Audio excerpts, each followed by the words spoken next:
Alors, bonjour. On passe à l'exercice numéro 2. On nous donne un échantillon de l'isotope E31 de l'iode E3153. A eu son activité divisée par 16 en 32 jours. D'accord. Donc l'activité de l'iode, donc il a été divisé par 16 en 32 jours. Déterminer la période T. Bien, la période T, c'est aussi temps 1 demi T 1 demi de l'isotope, et aussi déterminer la masse M correspondant à une activité qui est égale à 1,85 10 à la puissance 8. D'accord. Donc on nous a posé deux questions. Première, T 1 demi. Deuxième, la masse correspondant à une activité qui est égale à. Voilà.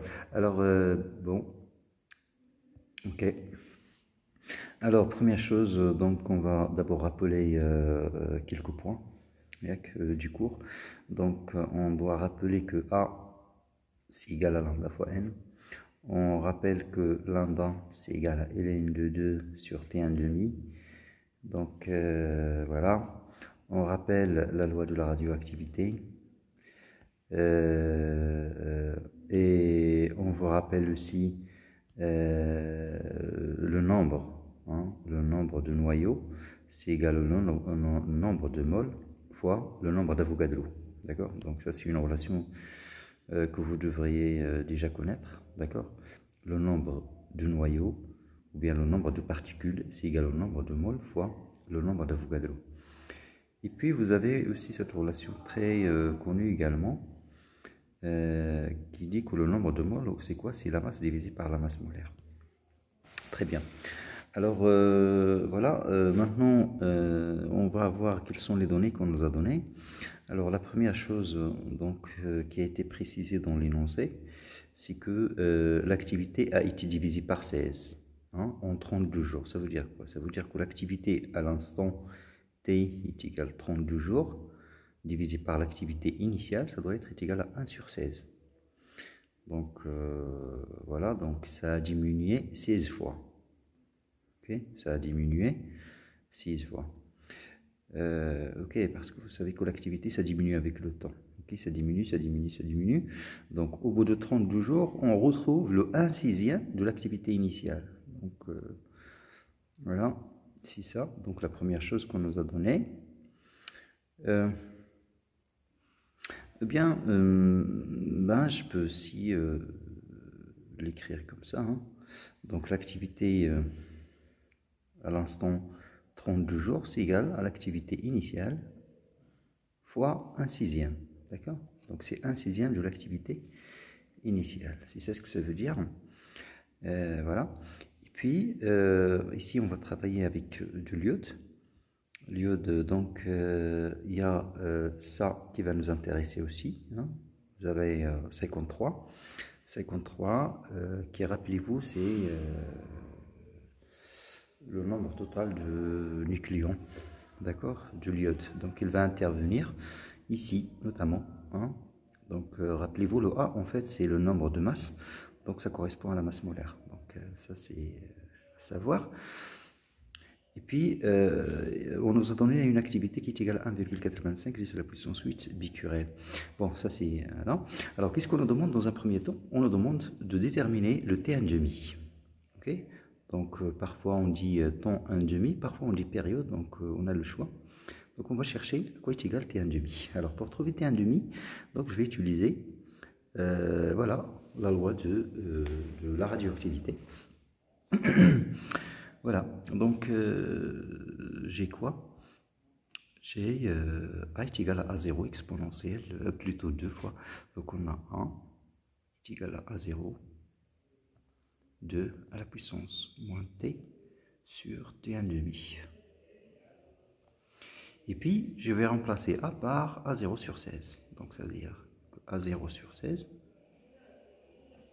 c'est égal à A0, 2 à la puissance moins T sur T1 demi. Maintenant, je simplifie par A0. Et ça va faire quoi? Donc ça veut dire que 1/6, c'est égal à 2 à la puissance moins t sur t1 demi. Mais attention, j'ai oublié un truc, c'est que le t, on le connaît. Donc on a dit t, c'est quoi? C'est égal à 32 jours. Donc je vais remplacer en fait le t ici par 32 jours. Voilà, 32 jours. Donc on a tout ce qu'il faut maintenant.